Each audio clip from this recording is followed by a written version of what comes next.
Thank you all for coming. My name is Kristina Miller. I'm the city manager for RioVista.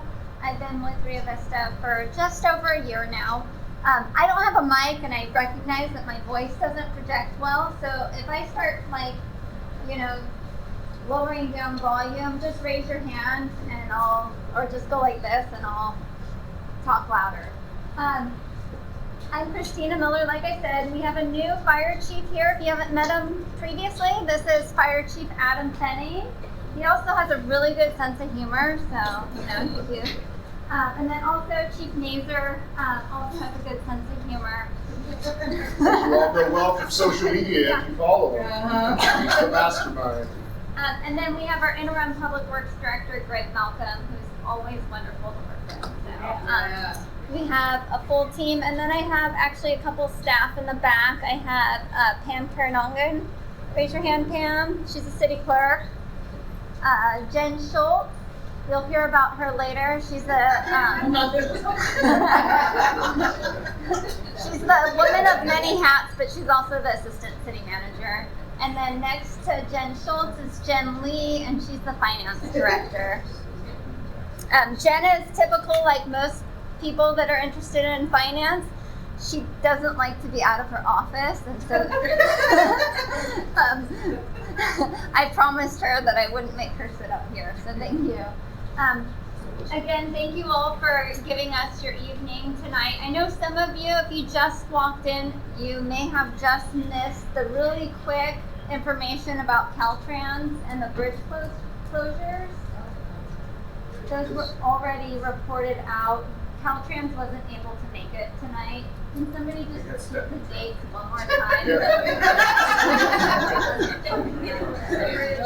With regards to Caltrans, was it all about the bridge and that was it? Yeah, it's just about the bridge closure tonight. Nothing about Not the larger project. Thank you.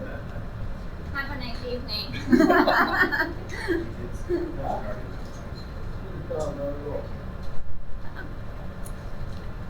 Okay, and I wanted to thank all of the volunteers, RioVision, for putting this together. I know it takes a lot of work.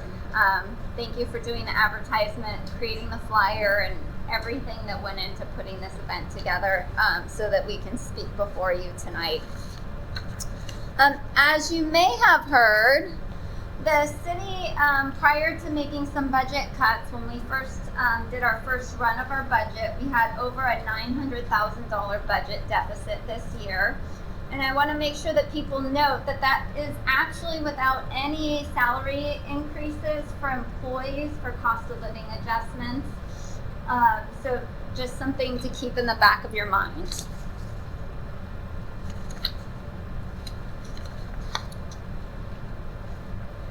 And then the city council said we don't want to hit our reserves that hard, so please make some recommendations as staff for budget cuts this year.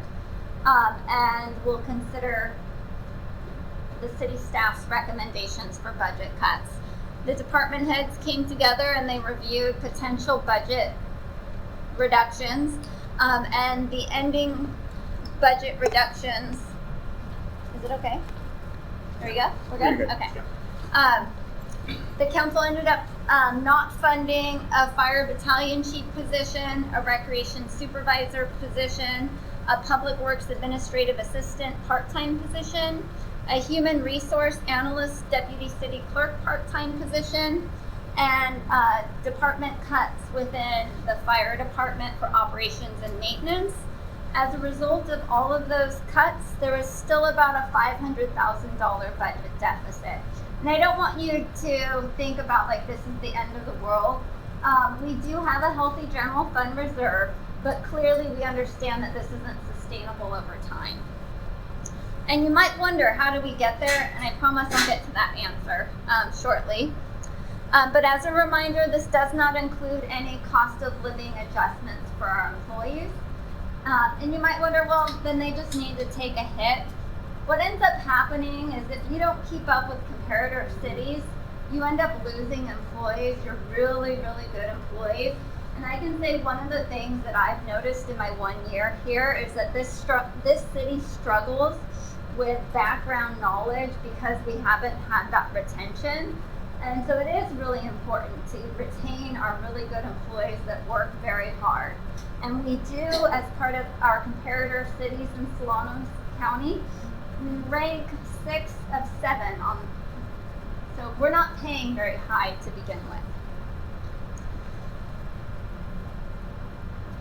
Our employees also wear many, many different hats, and we do rely on volunteers quite heavily, more heavily than other cities in most instances. So, for instance, our police and fire departments both rely on volunteer staff to run their front desks. For typical, and many other typical cities, they don't rely on volunteers for this type of work, but in Rio Vista, we do, which is a good thing, but it also shows that, we are already spread really thin. When I mentioned before that we're going to talk about Jen Schultz again, it's because she wears like 4 different hats for the city. She's the assistant city manager, so she works with me on major projects. She's also our only employee in human resources. She also is responsible for IT within the city, and she's also the deputy city clerk. And so we have employees just juggling many different types of work, which makes it really, really hard to be experts in any one item. And we always try to do excellent work, but when you're spread so thin, sometimes it becomes difficult. So why do we need a sales tax measure? Well, one of the things when we started looking back at the data to understand how we got where we are today was we looked at the rate of inflation. And the rate of inflation since 2021 has increased 12.8%. And I'm sure you've all felt it at the grocery store, right? A box of Cheez-Its used to be $3, and now you go into the store and it's $6. And it seems like, how did we get to this point, right? But our revenue for our general fund has only increased 3.4% in the same time period. So essentially, our costs are going up like this, but our revenue is pretty stagnant. And then also, we had at one point really anticipated cannabis revenue to save the city, and statewide revenues aren't coming into cities as they expected. And it's really because the cannabis market flooded the market initially, and now it's kind of petering out to being probably more of what we can expect over long term, but it's nothing like we initially expected. When we did allow for this cannabis businesses and they started coming into the city, we actually hired 3 additional engineers in our fire department so we could fund a second engine operating at all times to deal with issues where if there's duplicate calls at the same time, we could still have good response times. This in blue, this table, and I know you're not going to be able to see the numbers, so don't worry about it.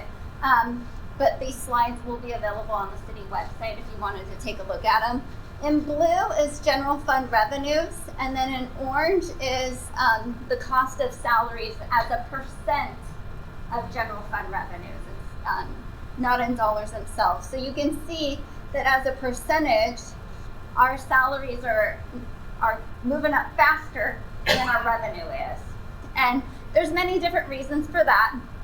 One reason is public safety costs have increased dramatically in the past 5 years. Back 20 years ago when I was a kid, you didn't have a hard time attracting and recruiting police officers and people in general to be police officers. But now, the position isn't respected in the same way that it was previously, and so it's not attracting as many people to the industry. And what happens is when supply is low, salaries bump up. And so you'll see as you're traveling throughout the state, you'll often see that cities are trying to recruit laterals from one city to the next, and they'll pay them. Sometimes they'll even offer them upwards of $30,000 to get a police officer to come to their city. And that's because police officers are in short supply. And I say this all to say is that when that happens, salaries just increase because you're trying to retain the officers. And the same thing in the past couple of years has started to happen with fire personnel as well, which is challenging the city. We're also dealing with some retention issues in the fire department. We recently lost a couple of employees to other communities because they pay higher wages.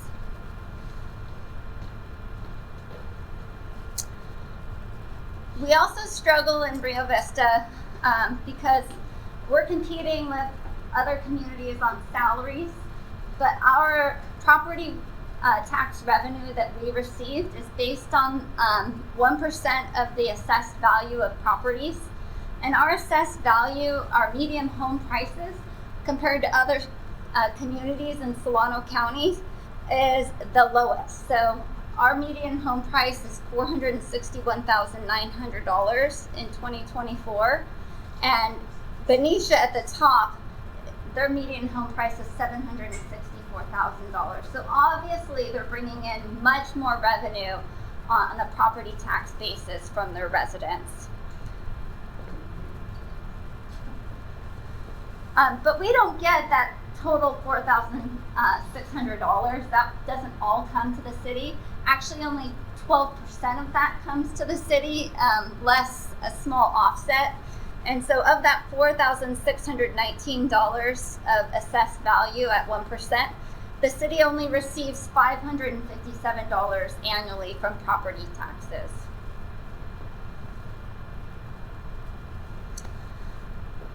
We also don't compete as well as other communities in terms of sales tax revenue generation.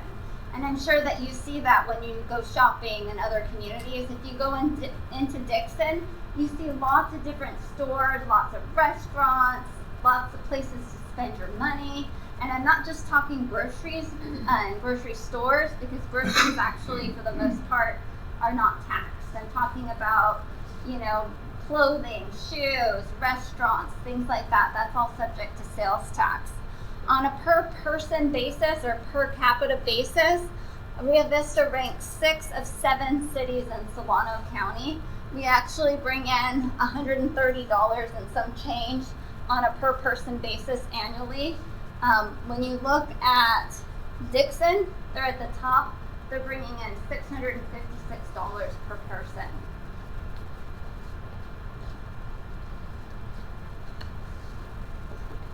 And then looking at our current sales tax rate as compared to other comparator cities, it's important to understand where we fall currently and what our ask is. Because we're asking, and I probably should have started with this, we're asking for a 1% sales tax increase. Which what that means is if you spent $100 in taxable goods, so not groceries, taxable goods, maybe at a restaurant, you'd spend an extra $1. If you only spent $1, you'd spend an extra penny, but hardly anything's $1 anymore, right? But so in Rio Vista, our current sales tax rate is 8.125%. We're close to the bottom. If the 1% is approved, we would move up to 9.125, closer to the top, but definitely not the top. I think it's important to note that even, I think you might remember, Dixon, which brings in a lot of sales tax revenue on a per person basis, interestingly is also asking for a 1% sales tax increase to increase their revenue generation to support services in Dixon.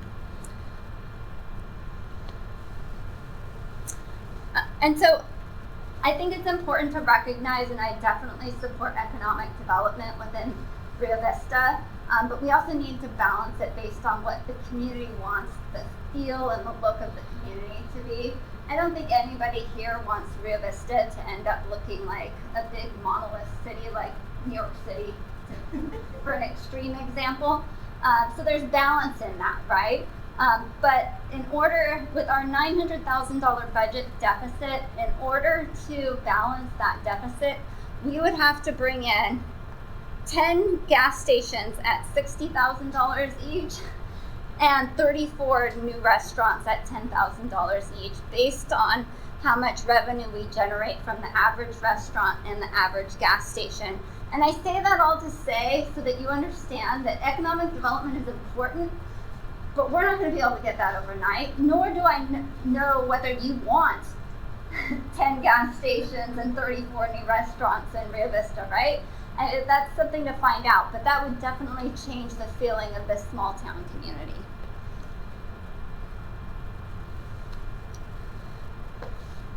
So the city council chose to move forward asking the residents to approve a 1% sales tax measure rather than a 0.5%. And it was strategic. And the reason being is that a 0.5% will only generate approximately $865,000 for Rio Vista. It won't even resolve our existing budget deficit, let alone offer to provide additional services to the community.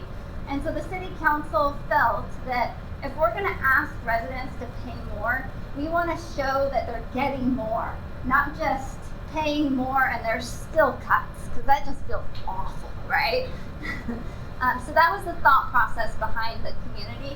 We're hearing really strong support for improvements like roads, maintaining police and fire services, and other things like that, supporting recreation within the community. And we want to provide those resources to you, but we need the revenue to support it. They also were strategic about putting the sales tax measure on the ballot rather than a property tax measure. The reason being is the sales tax measure isn't just paid by our residents, it's paid by all travelers and visitors coming through Rio Vista. And if you remember, groceries aren't taxed, so you're really talking about, for the most part in Rio Vista, restaurants, gas stations, that type of revenue source for Rio Vista. If it was a property tax measure, it would only be paid by Rio Vistans. The other reason is that with a sales tax measure, we get to keep 100% of the revenue generated. None of the money goes to the state or the county. We get to keep it.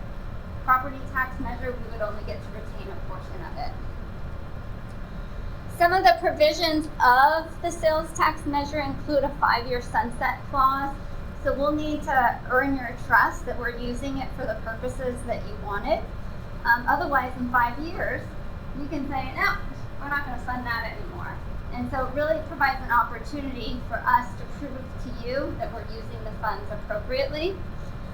It also will be subject to an oversight committee that will provide revenue and expenditure recommendations to the city council for final consideration of how the funds will be used.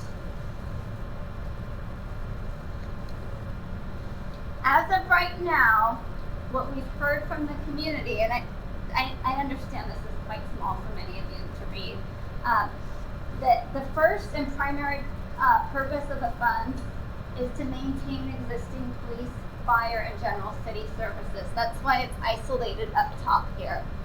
And then with the remaining money generated, we need about $1 million to maybe $1.1 million to balance the deficit. We estimate with a 1% sales tax measure will generate about $1.729 million. So at least it's about $600,000 to work with to do some of these other items. I want to be clear that we're not going to be able to improve all roads and sidewalks overnight, but if that's a priority of the community, we can definitely improve the roads and sidewalks in Rio Vista. It could also work to support replacing the police station, which our police chief in a moment will describe why that's needed. It also could fund a second fire station. It could improve park and recreation services and facilities. It could increase activities for seniors. And it also can fund economic development activities so that we don't have to come back to you and ask for another sales tax measure over and over and over. The idea is if we further economic development, perhaps we can get some businesses here so we don't have to come back again. With that, I'm going to turn it over to Greg Malcom, and he's going to talk about our roads and some of the benefits, or why the benefits and drawbacks if the sales tax measure is passed, and if it doesn't pass, what the implications would be. But first, I just wanted to mention the current pavement condition of our roads. 57.8% of our roads are good to excellent condition, but we have another, 48% of our roads, 42% of our roads that are at risk or very poor condition. So we have a block that are really good, but we have a large block that's also pretty bad, and I think you all know the roads that those are. To improve our pavement condition index by 5 points, it would cost us about $600,000 per year. And so the cost to maintain roads is very, very expensive. And maintenance is better than full reconstruction. So the more maintenance we can do before roads completely deteriorate, the better for Rio Vista. So I'm going to turn it over to Greg and let him talk about some of the implications if it passes and if it doesn't pass. You did a good job of explaining some of it already. So if it doesn't pass, I'm sure you all know the conditions of the road. I don't have to tell anybody. Most of them are in pretty bad shape. Today, budget allocations for the street side of the general fund there are no funds to reduce total road replacement. Right now, we get about an average of about $50,000 a year for actual physical work on roadways, and that is emergency repairs only, maybe some curb and gutter during that time, and potholes. And that's about all it covers. So we do have a pavement management index, which tells us which roads are the worst and where we need to start, but there is no funding allocation today for that.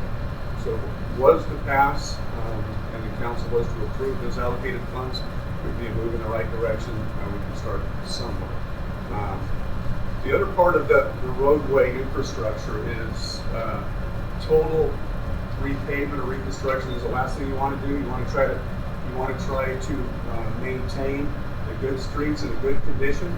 So that is slurry seal, chip seal, and seal coat, which again today we don't have the funds to do that in most of our roads. We did just do a road out on McCormick Road out toward the county lane 2 years ago.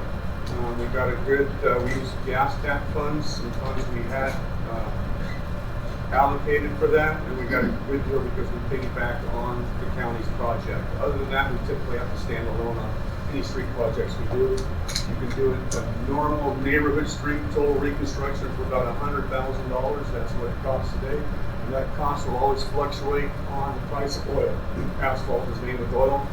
So in 2019, the barrel of oil was half of what it is today, so asphalt costs have doubled since then. That's another problem we have. Another problem we have with the condition of our streets is our storm drain system. Today, the city's storm drain fee is 45 cents. That gathers about $30,000 a year, which gives us a number, and half of that, those funds every year go to permits and reports to the state. The other half really isn't enough to do much of anything. If your storm drain system doesn't work, your roads deteriorate. So it starts underneath the road, not on top. Some of these storm drain lines are over 100 years old.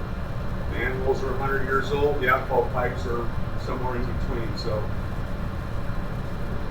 the storm drain fund is an enterprise fund, but it's not like it can be left alone. In the wintertime, we have the river, we have the streets to take care of. And so that money for labor and repairs, when the storm drain fund is depleted, comes out of the general fund. So it's a hit on the general fund every year, and it's multiplied every year. Yes. Can you define enterprise? Enterprise is a fund you pay for, like sewer and water. You pay your utility bill. Your utility bill is 45 cents for the storm drain, so it only accumulates $30,000 a year. So it's channeled even back to the city Yes. rather than general funds. Yes. So anyway, that's, your streets are your lifeline to your community. And today we just don't have the funds to replace them. We'd like to replace, as many as we can, but the money's just not there. Measure K would help that, as long as funds were directed towards that. Yes. But just as a general information, to try and get an idea of the scope, how much would it cost to fix Airport Road? Airport To Road? fix Airport Road, you know, up to some sort of standard where. Yeah, Airport Road from River Road to Church Road, as I'm sure you're talking about, it's a mile or two long. That's a couple $1 million road repair. Exactly. We have, over numerous years, been putting in for grants for that road because obviously we don't have the funding. We're yet to be able to secure anything for that, but we put in for Who do you grants. apply to? State and federal grants.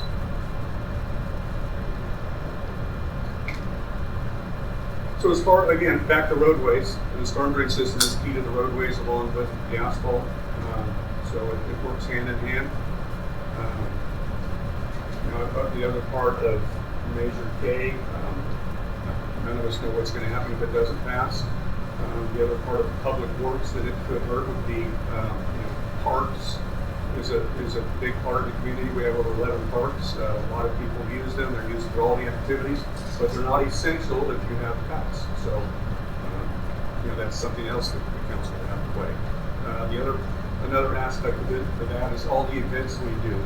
Public Works is involved in. I was looking at it today. Since April, we've been involved in over 20 events here in town. It's twice as many as we normally have. But we spend a lot of time, it's hours a week setting up for events, and we're happy to do it. But, we're not sure what's going to happen with this phase. So, yes. Have you scoped our storm drains? We have cameraed some, the ones we have major issues with. Okay. Like if we have a major blowout or a sinkhole, we're going to repair that. If the costs exceed what we have in the fund, it's going to come out of the general fund, which it So, normally does. Any idea if they're 100 years old, what the normal timeline is? I would say if it's 100 years old, it needed to be repaired probably 50 years. I've got old pumps. Yeah. But anyway, it's yes. Do you have any number for how those storm drains have impacted historically the last couple of years? How much have they actually hit the general fund each year? I don't have a number for that, and I don't have a staff time number for that. But if you're out in the middle of the night, anytime from December to March, you'll see the trucks all over town, trying to keep the residents safe and the streets open. But that's something we can work on as far as planning. Any other questions? The gas tax. Yeah, oh, gas tax, I didn't hit on that. Okay, so gas tax, obviously, we all pay money at the pump. Everybody thinks it's going to go to streets. Some communities get more than others. We get a certain amount. The majority of your gas tax here goes to street light repair, PG&E bills for the street lights, funding and repair and maintenance on the street sweeper, a agreement with Caltrans for the signal lights, and what else did I hit? That's the majority of it. There's a little bit in there for we use for streets, for pothole repair and material. That's pretty much it, unless a few years ago we did do it for we have some funds built up. So that's where the gas tax is. Yeah, I'm talking more specifically about the recent increases that they promoted as being for road repairs. The state, or I don't think we did. Maybe Caltrans, not us. Sure. Okay, so a few years back, SB1 passed, whereby we're now paying more at the pump for gas for street-related repairs. Unfortunately, in that process of passing new legislation, what ends up happening is that they do some work to understand what they need in order to get it to pass. So it's not always just based on the science of actually improving the roads and communities. It's based on what they think will pass, from polls. And what would pass from polls wasn't enough to actually do the work to achieve the expectation of residents, especially in Rio Vista, because the way those monies are distributed are on a per capita basis. And so we have a small population, but we don't necessarily have fewer roads than other communities, and so we're getting less money on a citywide basis for our road maintenance. So it's working out better in other communities, but I think in general, people are a little bit frustrated because they had an expectation that they would see a material improvement to their roads, and they're not seeing that. The reason why is because they passed it based on what they thought would pass the legislature, not based on science of what was actually needed to make a material impact. Are we done with? Okay. So we'll go ahead and move on to police. Chief Major's going to talk about what happens if the sales tax measure passes and what happens if it doesn't pass.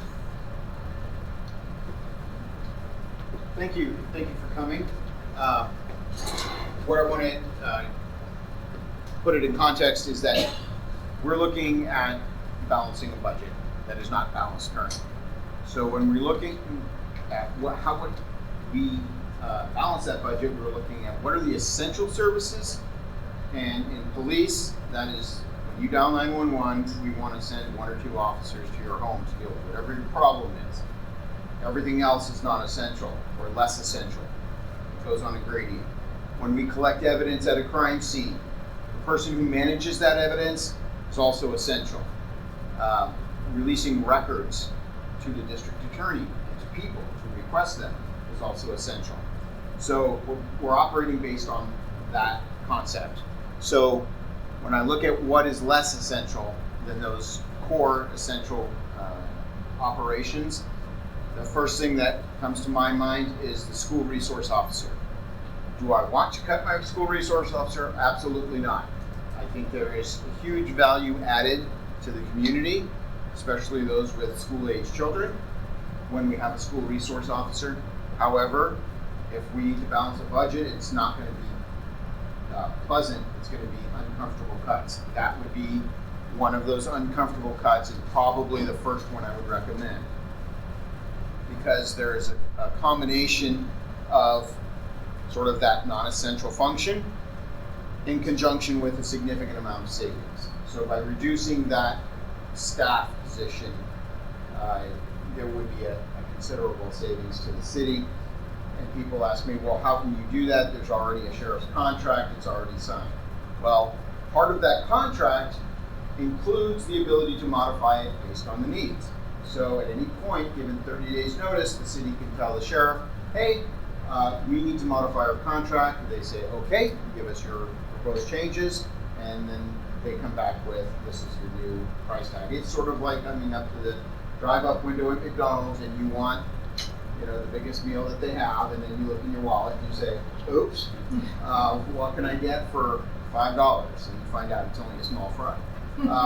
So that's the way I'm looking at that. Another position that we could reduce is the code enforcement officer. The reason it's lower down on the list is because we have a retired annuitant doing that job who works 2 days a week, so the actual savings would be way less significant than a full-time police officer. The code enforcement officer is the person, she's assigned out of the police department, does some work in conjunction with the fire department, although the fire department carries a lot of their own weight in that regard. That deals with community beautification, if you will. It's more than that because it's also health. But if somebody in your neighborhood has 4 or 5 dilapidated cars parked on their grass, that's our code enforcement officer who comes out and says, no, you can't do that. Similarly, if somebody's got an attractive nuisance for rodents and things like that that directly affect public health, that would be our code enforcement officer. We don't train police officers in dealing with that type of offense. That is a whole different career field. It's just the city has organized it under the police department because the code enforcement officer that we hired is a retired code enforcement officer who's used to working under police departments. So we said, okay, originally when she was hired, she was put in the fire department, but she went on leave and came back and we reorganized. Have that given him sense. Right. You got a good one. Yes. But in addition, there is a potential for reduction of sworn law enforcement. And I'm not trying to scare you, I'm trying to say, when they ask me where could we make cuts without shutting down the city completely, this is what I put on the menu. So currently we are pretty bare bones. And I think it actually says that on the prior slide. The average California city has 2.4 officers per thousand. We have, I think it's 1.12. So we're a little less than half that. Now, that's not to say that we're under-policed. There are a lot of benefits to being a contract city of the sheriff's office. I currently have 3 of my 12 officers on injury. And there is no overtime cost to the city to replace those because we moved that injured officer on the books into court security on paper, so they're being paid out of the court security budget. And we moved somebody from court security down here to be a police officer, so I have people on loan to fill those vacancies. So it's business as usual. It's just I got a body that's not permanently assigned here, filling in that spot.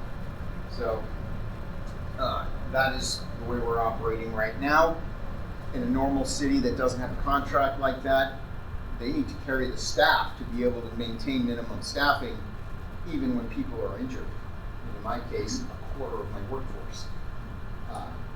And that doesn't even cover if you need to send them to training, which the state requires a significant amount of training per year just to maintain your credentialing as a police officer.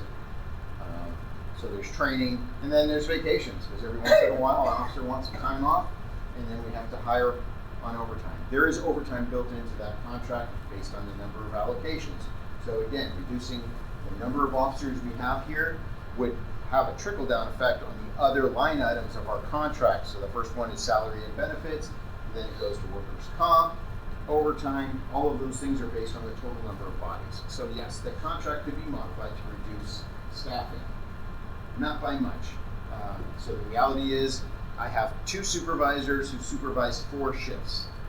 My assignment to these sergeants when they come down here is you have 2 shifts to supervise, mentor, and guide. You figure out how to do it, but you have, sometimes they take, one supervisor will take all the night shifts, other time, and one will take all the day shifts. Sometimes they say, I'll take the front half of the week, and the other take the back half. That's currently the way we're operating. And both sergeants we have now touch both shifts. So they're making it work. I have worked in a contract city when I was a college student and interning at the city of Lafayette, which was a contract with the Contra Costa Sheriff's Office. They had 1 sergeant, and that chief or lieutenant in the sheriff's office, he was required to not only be the chief, but also do the mundane supervision things and more time on calls than I currently have to, and sending off reports, taking some investigations of their own. So it does affect availability, and it affects the quality of supervision for the officers. In this day and age, we think more supervision is better, but that is, again, one of those uncomfortable cuts that could happen in the police department. That'll be up to the city council to decide which items on this menu they want to cut, and I assume that they would want to hear from the community should it get to that point. Another item I've been asked frequently about is the police department facility. The facility is a 25-year-old temporary modular building. It was originally the construction office of the California Adventure Park. It was in that capacity for 3 years before it came here to Rio Vista to be a 5-year police department temporary fix. That was in 2002. So we are 22 years down the road from that 5-year project. The building, to be honest, is holding up quite well for what it is, but it is still what it is. It does currently have a termite infestation, and when we looked into the cost to mitigate it, just the tenting, because our building is, I forget whether it's 5 or 6 trailers wide and long, but it is. It's essentially a square, and it's a lot of surface area. So tenting it was going to cost about $40,000 is the quote we got. But then we also have a quarter of the building almost that holds property and evidence, which can't be in there when you fumigate, so we would have to move that all out, which means a specialized and credentialed contractor to come do that, move it all out, securely store it off-site, and then bring it back again when the tenting was done. The quote I got, and I only got one, so it's not like I put this out for competitive bid. We have to decide we're going to do that before we go to that measure. But the one bid I got was a Northern California firm, and they quoted me $36,000 just to move everything off-site for 4 or 5 days and then bring it back. So the total cost on termite mitigation was going to be about $76,000. Nobody really thought that that was a good idea for a building that's still going to be expired at the end of that. It's rated for 25 years, and we got 25 years since its construction. So that is a project that is sort of tabled. I think the council is sort of leaning right now towards a new facility, brick and mortar. We even looked into what would it take to get and what would it cost for a new modular building, because that could maybe kick this down the road another 25 years, and that's true. We could lease one. It would cost about $12,000 per month. Is it month? Year. Thank you. No, it was a month, because it was $111,000 a year with a minimum. No, starting to doubt it. I'm gonna have to check my numbers. I'm gonna, because I just looked at this earlier. I didn't bring it down. But it's a lot of money. I will get you the numbers because I'm gonna have to pull it up on my phone. But I just sent this to the assistant city manager earlier. But yes, so that would still get us leasing on a monthly basis with a minimum lease of 66 months. Yes. So can I ask you a question? Yes. What would you rather have, a school resource officer or a new building? Well, the building's gonna fall apart, so that's gonna be essential. What I'm saying is, that's not even factored into this, because the new brick and mortar building, this is not gonna cover that on a short-term basis. It's not gonna get us where we need to go. There's gonna have to be some sort of other solution to their financing through various means possible. But one is a structural deficit in the budget, and one is just sort of a fixed asset. And those budgets rarely mix.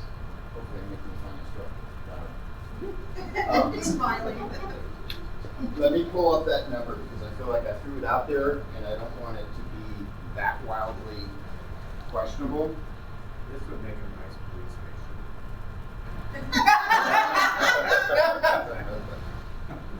We're open to whatever. It doesn't have to be a big, a brand new facility, but then you have to look at what you're losing also. So, yeah. Oh, great. And of course, we don't have a signal anymore either. So, give me a second. I'm going to pass the mic if I could, step outside, get a signal, and then I'll interrupt and give you that actual number on the module. Oh, do you have it, Jen?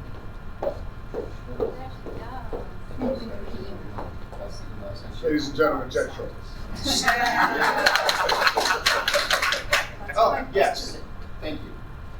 So it's 12,000, I actually gave it down to the penny on the quote. $12,117.14 annually.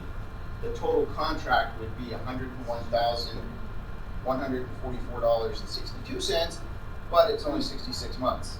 So then you'd have to re-up the lease.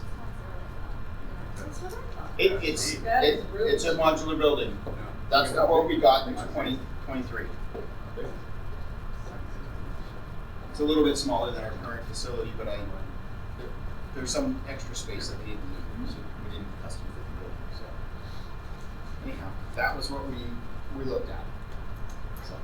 And you still have to spend $70,000 to have the records moved. Well, it's the property and evidence, and if we are moving it from one secure location to another, no, I don't need to hire contractors to do that. We can do that with staff. We just load it up, move it to a new secure location up the road, because it would be a different site. If we were to demolish the building in place and rebuild another one there, yes, naturally, we would probably go up from there. Yes? Chief, you mentioned something about evidence, and you're not only just talking about security, but you mentioned before in our conversations that some evidence need refrigeration. Correct. That's all built into that other cost. But the city has been talking about is building a new facility at some point here, probably depending a lot on finances, building a new location out by Bauman Road and Airport, and making that not only just a police station, but also having the design to build out with another ambulance bay and fire station, so that would be a combined public safety facility. There's significant savings when you co-locate like that with emergency operations centers and things like that, that you can share facilities. But if we were to relocate all the property and evidence from our current modular building, despite the termites, we could just run sort of a train of officers moving boxes in trucks or U-Haul trucks from that location to the new facility, and it would be done probably in a day, and it would just be a shift. Who has accomplished the move of that? I have a question. It's kind of a technical question. I just wonder if it's considered in there. I don't know the exact numbers. I think probably way off. But I think we have like 8,000 senior citizens on that side. So does that make a stronger case for the airport location as it would have ambulances that look significantly shorter time? I'm just. Well, I don't deal with ambulances. I'll take that at my time. Yeah. Okay. Yeah, I want to actually weigh into that Nathan's comment, because I've been here since 1984. In 1994, when Trilogy was on the breaking ground, and ever since then until it got fully developed, maybe 2 years ago, okay? I don't know, I've lost count of how many conversations about funding a public service center, right, occurred and got negotiated and bartered. My point of the comment is, we are again, as citizens, being asked to fund something as new construction that should be rightly done by developers in an expanding city. Right? Okay. If you're talking about a safety center, public safety center, was supposed to be a combined firehouse and police station in the boundaries of Trilogy, exactly to satisfy that needs. It's been identified for 100 years. Yeah. It's city property outside of Trilogy, and your comments, I can empathize with the comment, but not only is it a step above where I operate, it's probably a couple steps above there. So it's the bigger point about where the money comes from. Sure. It shouldn't come from sales tax, I have to live in the reality of today. What I'm referring to, and I think he's going to address this, is that with all those people over there, if we could have ambulance time shorter so we can get them to a trauma center, we would have better luck. So just having ambulances there with nothing on that property would be something. So. Okay. I'll transition to Chief Pfenning in just a minute, but I think it's a good time to provide a little bit of clarification about the Trilogy Community Facility District assessments that are being paid by some Trilogy residents. So I wasn't here at that time, so I'm providing you as much color and context as I can right now. It's really hard. Sometimes people ask me questions about why was this negotiated this way or that way, and it's really hard to know what was in somebody else's mind at that time. But, when the first Trilogy development came in, the city was on the verge of bankruptcy. They really, really wanted housing development to save the city. And so they didn't ask that first wave of development to pay the same level of assessment as future waves. Future waves they did. That's why the newer developments in Trilogy and even at Summit do pay the additional assessment. But you have to keep in mind that prior to Trilogy coming in, the city operated with a volunteer fire department. And so with those new residents coming in, we transitioned to a paid fire department. And I'll have Chief Pfenning go into a little bit later what that difference is. But it is a clear difference in the professional service that you're getting as a community.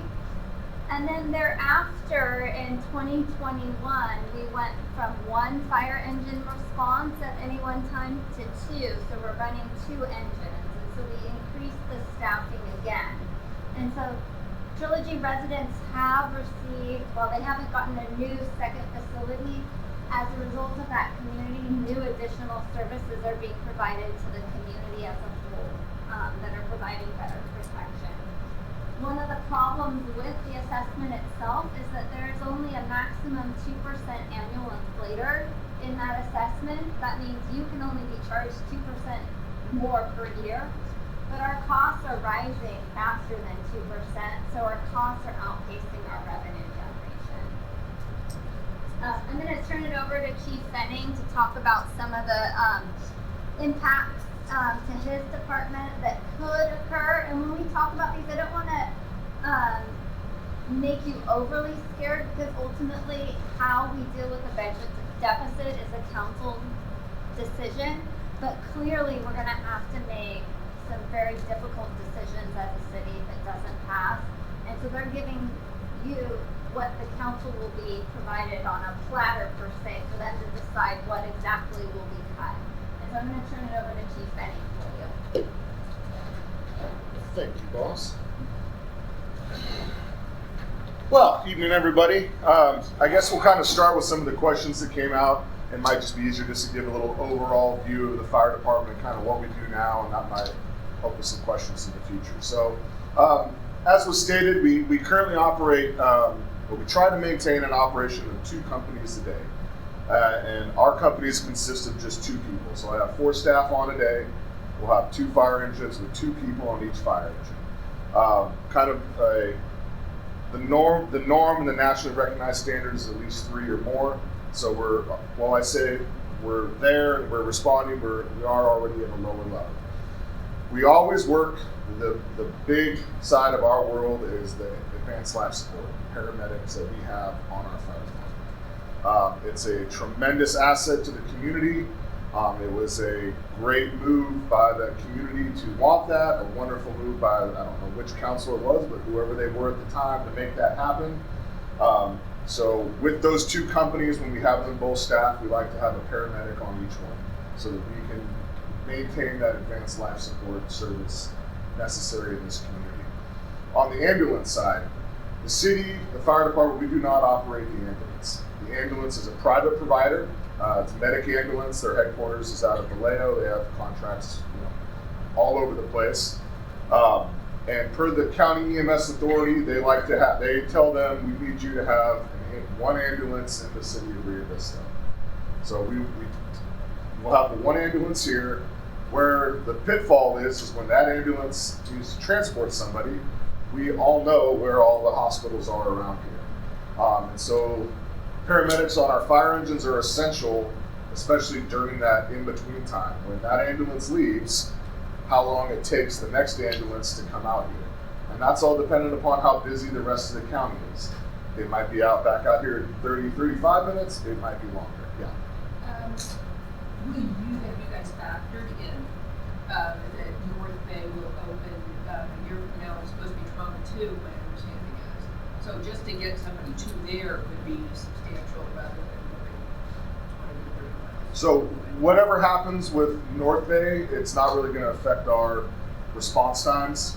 So where they go, just for a little sidebar, where people go is going to be dependent upon their needs. North Bay is our area is cardiac center. So if something happens heart-wise here, whether you want to go to Lodi or Stockton or wherever, they're going to take you to North Bay. Most of our hospitals are about 45 minutes, kind of whether you go that way over the bridge, that way over to Lodi, or that way over into Solano County. So That in-between time is when we don't have an ambulance, and that can be 30 minutes. If the county is really busy, it could be north of that.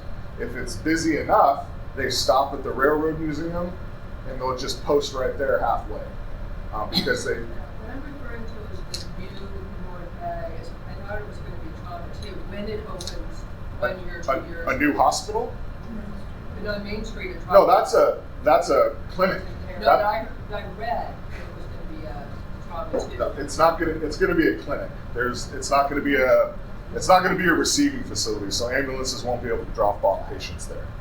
Yeah, no, I don't know where you read that, but in their presentations, they've never said it's going to be a hospital. No, I hadn't heard it was a so I just said that. No, it's not going to be. Okay, thank Yeah, you. I'm sorry. Yeah. Let us know who might. What's Yeah, that? I haven't heard that. Okay, yeah. Let's know who it is. Well, they're gonna have that part. Yeah. No, so yeah, our clinic is going to be a clinic, doctors, blood draws. They may get into the x-ray side of things. It will not be a hospital, it will not be a transport facility.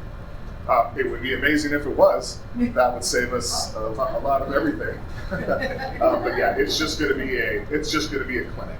And I don't even know if they've committed to whether it's going to be a 24-hour urgent care or not. Like, I think right now it's just kind of a typical urgent care. What's that? I heard urgent care stabilized. Yeah, no, so ambulances will not be able to drop people off there. That's if you drive in, and if you get there and you need an ambulance, they're gonna call, the fire department's gonna walk across the street, and the ambulance is gonna drive around the block, and they'll load them up. Same situation, the ambulance is gone, and we're on a wait until another ambulance comes in. So we try to do we work to have our minimum staffing of 4 people a day, 2 paramedics. As part of, as it was mentioned, our budget cuts right now, we're not, some days we're not doing that because we're not filling all the necessary overtime. So even right now, some days we're down to one unit. In relation to response times, yes. We all have our dreams, I'm sure. Greg would love to put in all brand new streets, and I don't know what kind of equipment he uses, but there's probably shiny new things that he would want. So yeah, my perfect world, we would have some type of quarters out north of church. That's kind of our dividing line for, I think we're at last year was 49% of calls here, kind of 51% calls there. So north of church, that area that was identified as optimum for some type of location where we can respond care out of. We're still only going to have 1 ambulance.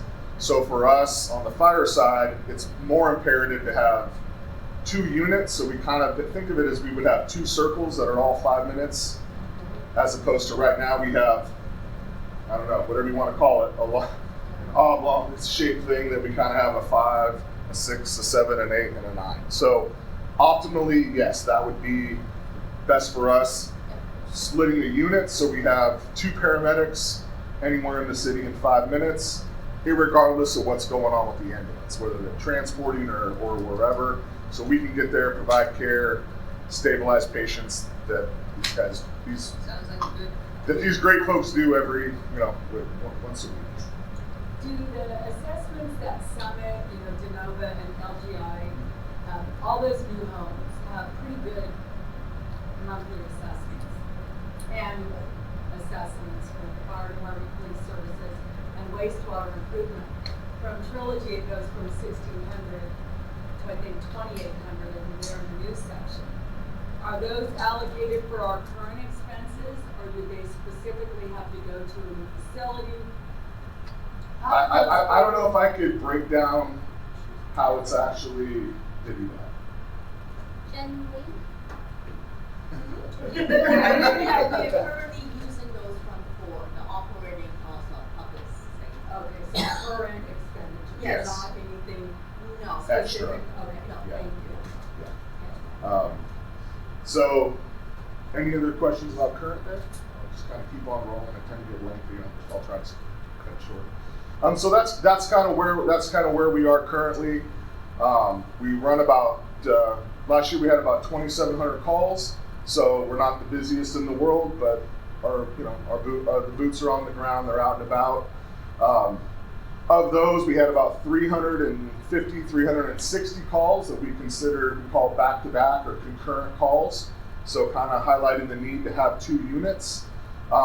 Obviously, within those 350 calls, not all of them were like a medical and a medical or something emergent, but about 60% of them were considered something emergent, a wreck to a fire, a medical to a medical, and then some of them were smoke detectors, smells and bells, something that if we only had 1 unit that day, we could be like, tell blah blah they're gonna have to wait. I mean, we wouldn't say that on the radio, but could be put off, and we'll get to it when we can get to it. But there was almost about 1 every other day that would have been, and I don't know how emergent it was, but if somebody calls 911 and we get it as an A level, then it's emergent to them.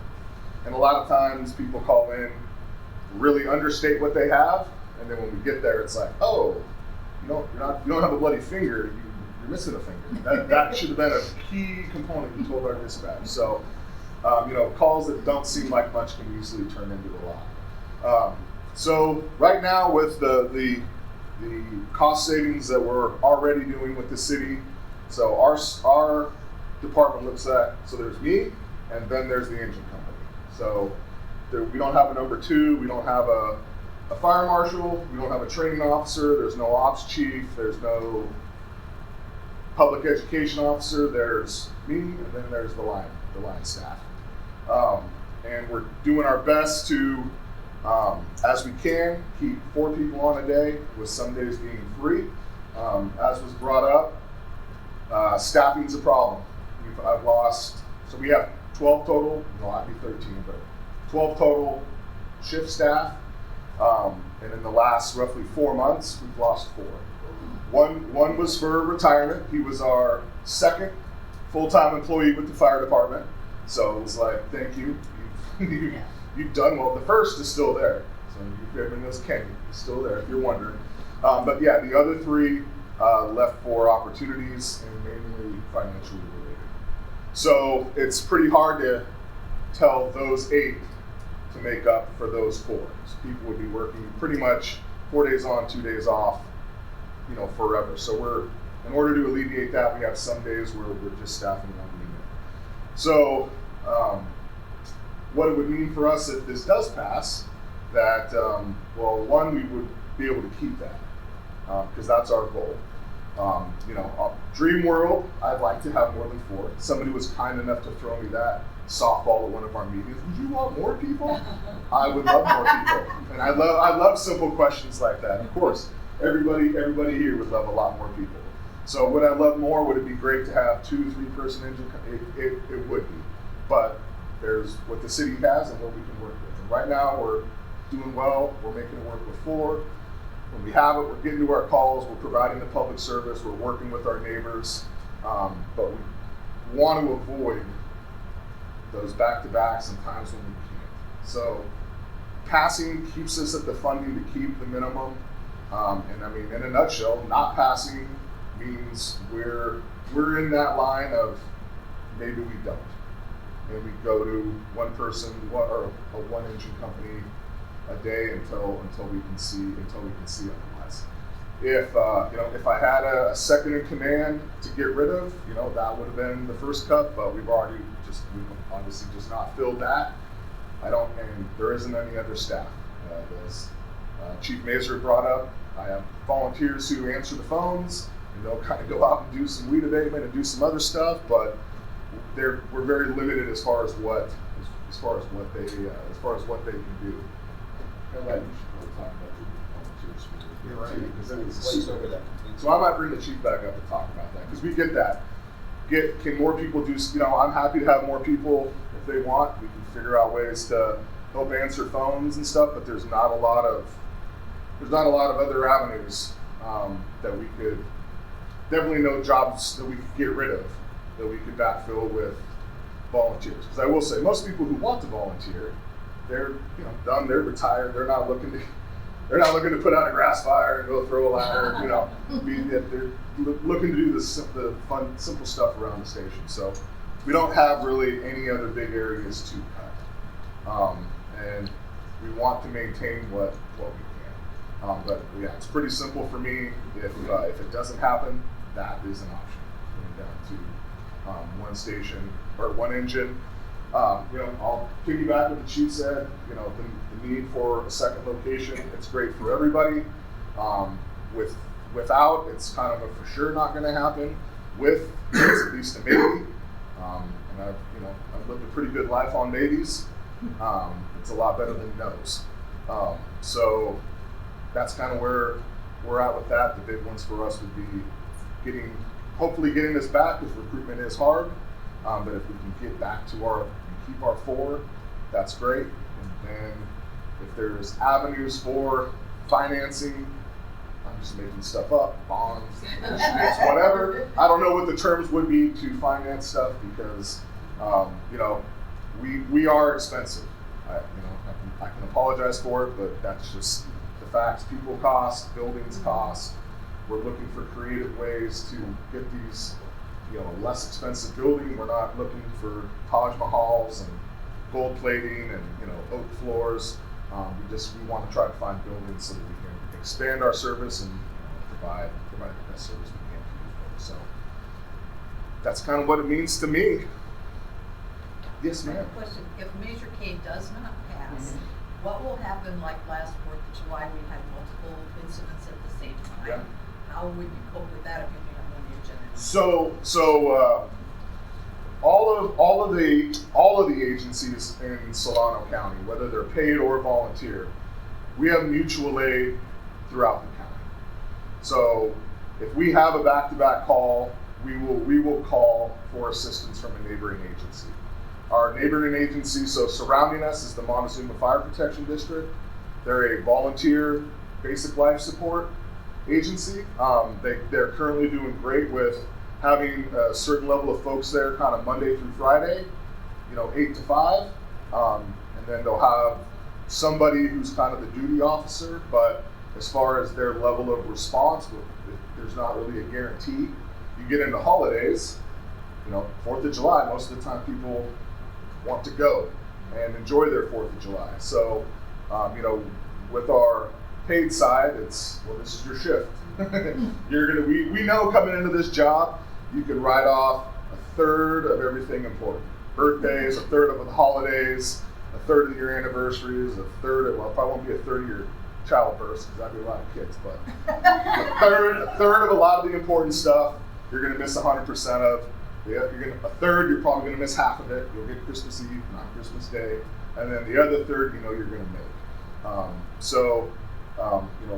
That's the big part of our department. We know we're going to have the guaranteed staffing, but yes, we rely on our neighbors. 4th of July was a perfect example, but you didn't even know, but you kind of threw me a little softball there too. Montezuma had a big fire out in Collinsville. So while our fires were going around here in town, they were all out there. They were all out in Collinsville. Sacramento side had a fire going on, and it was initially my 3 guys and me running around from a palm tree to a field, and we got fortunate with the weather, but it was call it a near miss for a lot of stuff. A lot of things lined up. We ended up kind of having good weather. They were able to kick some units loose, and we made it happen. But any time of the year, any incident, anytime, it's just on the radio, hey, start this, start that, call me here, call me there. When we get a call that we feel we're going to be committed to for any length of time, we have an automatic move up and cover agreement with the City of Fairfield and the City of Sassoon, because they're both ALS full-time fire providers. So we even use that as a backup in case, whether the ambulance is in town or not, we want to make sure we have ALS fire service in this community. And they're nice enough to provide that, because it's pretty rare that Fairfield calls us to go cover them.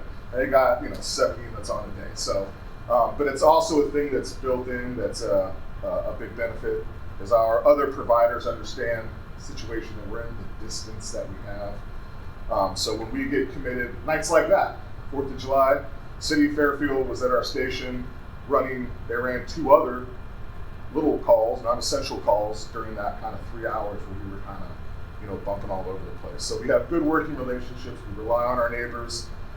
but everybody gets busy. Can they make it? Can they not? So we try to, the more we can have here to be self-sufficient, given our time and distance, the better. But we do have a great working relationship, and we will call anybody at any time for any reason. We'll always ask. Every fire department's asked. I think Montezuma had one of their windmills went up the other day, and they asked to see if Sac Metro would send them their helicopter. It was out of service, but fire service can ask, just like law, far and wide, but it's time. Time is the one thing we can't make up. Anything else? Well, yeah. I got a question. I'm off the subject, Okay. The ambulance that we have, we only have one. Correct. How many people can you transport just one person at a time? It'll depend on the severity of the person. So if it's a trauma call, if it's a cardiac related call, they have protocols that say when they can take more than one or when they can't. If it's it could have a vehicle accident where it's just two people, like, oh, my shoulder hurts, but they both want to go to the hospital, then they'll put them in the seats. Hopefully it's not one person with the other person, because that might be an awkward ride. But if it's a significant thing, they'll only take one, because the ambulance has an EMT and a paramedic. So another big reason we work hard to maintain our paramedic level here and our staffing here. When there is a significant trauma or cardiac event, I won't say many times, but several times a month, our paramedic will ride in with the ambulance to be a second set of hands in the back. So, on days where we're down to one engine with 3, we can find ourselves at one engine with 2 and our paramedic gone. When I'm in town, it's my job then to drive to the hospital, swoop them up, and get them back as soon as possible so that they don't have to wait for the bed times and the delays for the ambulance to bring them back. So try to minimize that, but it's another reason to have, we have our 4, the worst we go down to is 3. Oh. Are you okay out there? Oh my goodness. I think they're just screaming, having a good time, luckily. Nothing didn't sound good, but I think they were. They're on scooters. They're very excited with their scooters. Another big reason we want to maintain that level is because when our folks have to ride in, we try to get them back, but there's a delay. Yeah. You haven't mentioned life support, or not life support, lifeline. Like I said, I've been here so many years. I definitely recall life flight. Basically, landed up at high school, and there have been accidents out on the Delta that landed out on farmfields or whatever out there. Or big major car accident. We don't have lifeline. Did you want me to talk about it? Or, Yeah. So there are. So we do have 3 air ambulances. One operates out of Contra Costa. The next nearest, I believe, is Napa, and then Sacramento is where Reach is the provider. Reach provides the air ambulance. So those are our 3 nearest. So, but most of the time, when we go to request it, they have a 20 to 30 minute ETA. So whether we use them or not is very dependent upon the location.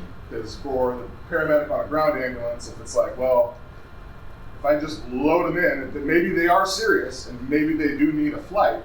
But if it's 30 minutes for the hospital and it's only 35-minute drive, we're just gonna drive, and that's when they would take one of our people. But yeah, so the air ambulances are still available. It just, but yeah, I believe it's Napa, Contra Costa, Sacramento. I don't know if they fly out of Stockton or not, but those are our nearest ones. And we used them, we used them just the other day, actually. Are the paramedics loaded with the materials that they need? Yeah. So when I say all of our apparatus, we have all the ALS gear that a paramedic can. Yeah, they can't be a paramedic without the gear, the drugs, and all this stuff. I have a question. When you cross the Rio Vista Bridge and turn right, Yes. the Ambulance Bridge, Yes. Sacramento County. Correct. So, but I have seen you guys because I used to commute several times helping with car accidents Okay. out there. Do they reimburse Sacramento County? So I'll kind of hit 2 topics on that. Well, so as far as money goes, there's with any type of mutual aid, it's just I help you, you help me. It's a wash.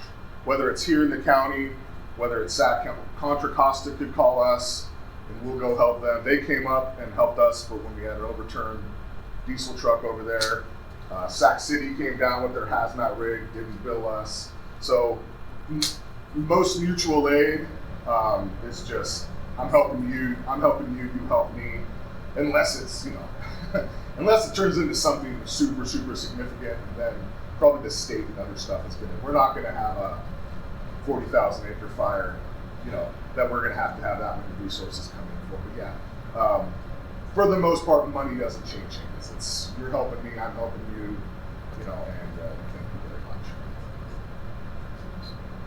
Just to piggyback on that though, so we don't get reimbursed when we're out of city limits on Highway 160 in Sacramento County? So it will depend on where.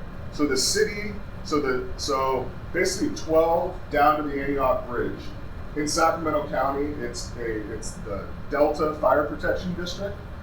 Delta Fire Protection District has about a 75-year standing contract with the city, and they provide funding to us to so while it's not a reimbursement, it's a direct payment, and it equates. Generally, you can wave me off if I'm wrong. It's close to providing enough money to cover about one of our firefighter paramedics. Close, not less. Less. Yeah. So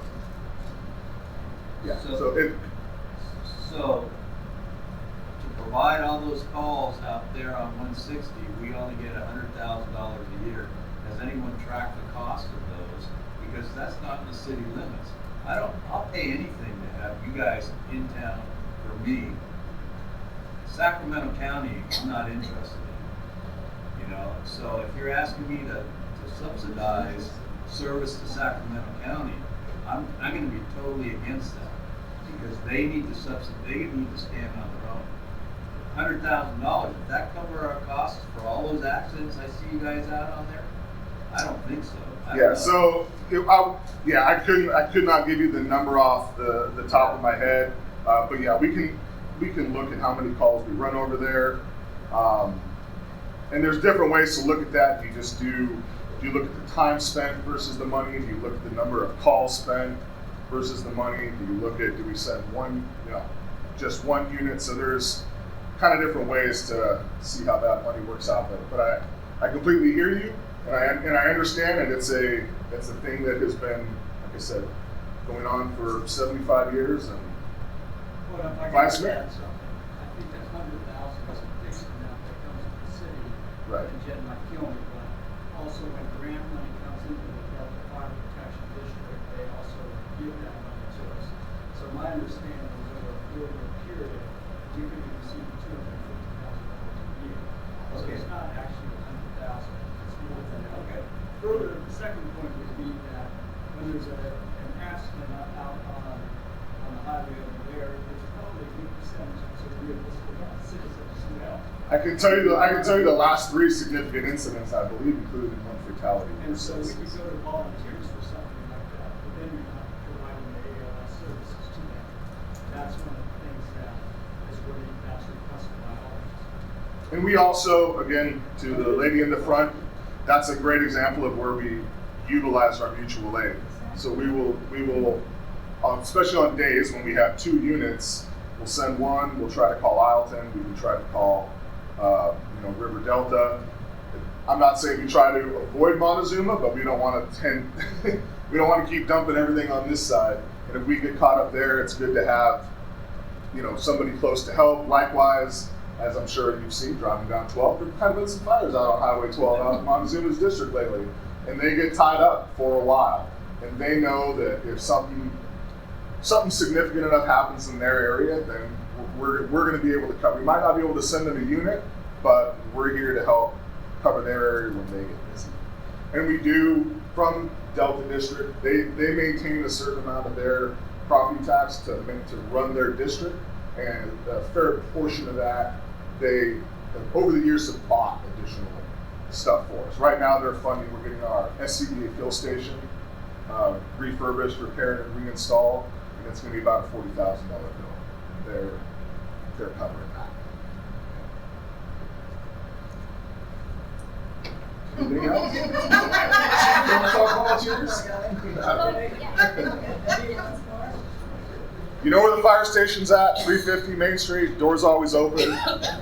Coffee's good in the morning. Burnt by the afternoon, but it will still be hot. Okay, so I will talk a little bit about our use of volunteers. We use them extensively to the point where when other entities find out that we use volunteers for some of the tasks that we do, they are a little surprised. Our front office is 100% staffed by volunteers. Each volunteer typically works about 4 hours a week. We have one gentleman who works 4 days a week, so he's working 16 hours a week. And so at 4-hour intervals. So he's sort of our go-to. He leads the other volunteers, and he also does the fleet maintenance for our police cars. So if they need oil change, there are repairs that need to be done, the officers write it up, and then our volunteer Tom comes and grabs it, the write-ups, and then he coordinates with the repairers to get them done. At the sheriff's office, that is a full-time person for the county, plus a part-time person or part of a collateral duty for a sheriff's lieutenant. And we use a volunteer for that. The front window, again, most of them are working 4 hours a week. There's not a lot of expertise that's developed in 4 hours a week, but I will say our volunteers have put in years for the most part. They're very stable, and a lot of them have job skills. So that's a benefit to having a retirement community, is you have people with skills and free time, which is a dream come true for any administrator. So we use them. We have a volunteer chaplain program. 2 out of the 3 chaplains are local retired people. The third is Father Mervyn, who volunteers. Not only does he volunteer to be a chaplain when called out, he also volunteers in our office at that front window. So he has been a friend to us. In addition, whenever we have community events, you'll see sort of an influx of sheriff uniforms showing up. Those are volunteer deputy sheriffs for the most part. I pull them in because it saves our nonprofits money in having to pay for officers, and they like coming down here. That's the fun stuff. So we use everything from volunteer fleet maintenance, volunteer office staff, to actual volunteer officers that we don't have to pay. And then you get me. I'm salaried, so when I'm here on the weekends, and right now I'm free. So we do extensively incorporate volunteers in pretty much every area of our operation. The only thing we don't use volunteers for, other than unless it's a volunteer officer, is the transportation of arrested people. We experimented a little bit, and this is going to tell you a little bit about the limitations as well. We experimented a little bit with trying to have volunteers in the field doing things like vacation house checks. Not only non-essential services, they're really just, they're a benefit to the community, but they're really the kind of the first thing that law enforcement agencies stop doing. So vacation house checks and extra patrols where we could send a volunteer by. We found that trying to maintain the level of proficiency to operate on our radio with all the cops that are dealing with cop stuff on the radio, it wasn't working out. And then the last time we tried it, we had a volunteer go out at a house and never answer again. And then we had to call them at home and say, hey, are you still at that house? It's like 4 hours later. So there are limitations to the use of volunteers, but by and large, I get a ton of bang for my buck on any investment I put on these volunteers. They provide amazing service. If anybody has skill sets and free time and you want to volunteer, hit me up afterwards because I will leave you. Did I cover it? So, all right. Thank you. So for the most part, that concludes the presentation. I think it's really important to, we could come up and talk. And I think overall, you get the sense that We'd really like to provide additional services, but with staffing being what it is right now, we're really challenged in providing those additional services to the community. And so it's a judgment call for voters of, do you want to see a reduction in services, or do you want services to be maintained plus more, right? And I can't guarantee that, let me go back to that slide. All of these items will be done in the 5-year period, because that takes more money than the additional about $600,000 per year would allow for. But we can start knocking some of those off. Without Measure K, it's going to be virtually impossible for us to do that unless a miracle happens in this city. And so I think there's a reality check that needs to happen. If we want additional services, we have to be able to be willing to pay for them in the time being. Is there any questions for me? No? One last thing that I think, was there a question? Rich, did you have a question? Did I not see it? No, I think he just had his camera, right? Yeah. I think there's one other thing that I want to leave off with. One being, if you're like me, sometimes I don't come up with the question in the heat of the moment, but as soon as I drive away, I do.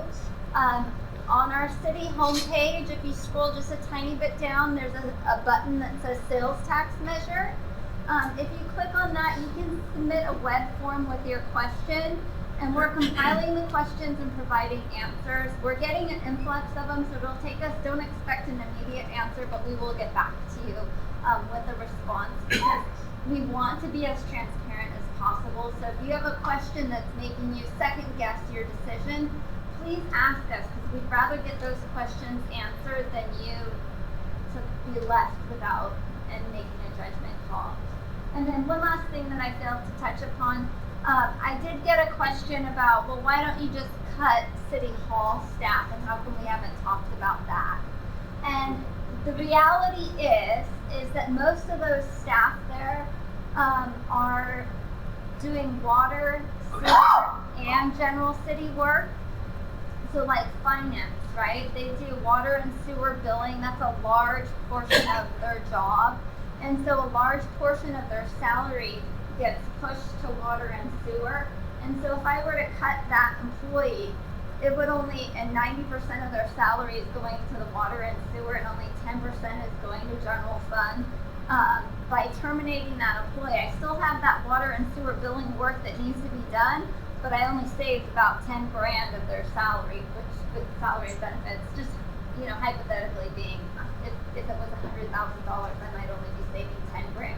It's really hard to get to the point of saving $900,000 with cuts like that. We literally not have anybody working in City Hall. So from a logistics standpoint, it just doesn't work. Any other questions? No? Okay. Thank you all. I appreciate you staying so long. If anybody needed the bridge closure dates again, come and see us.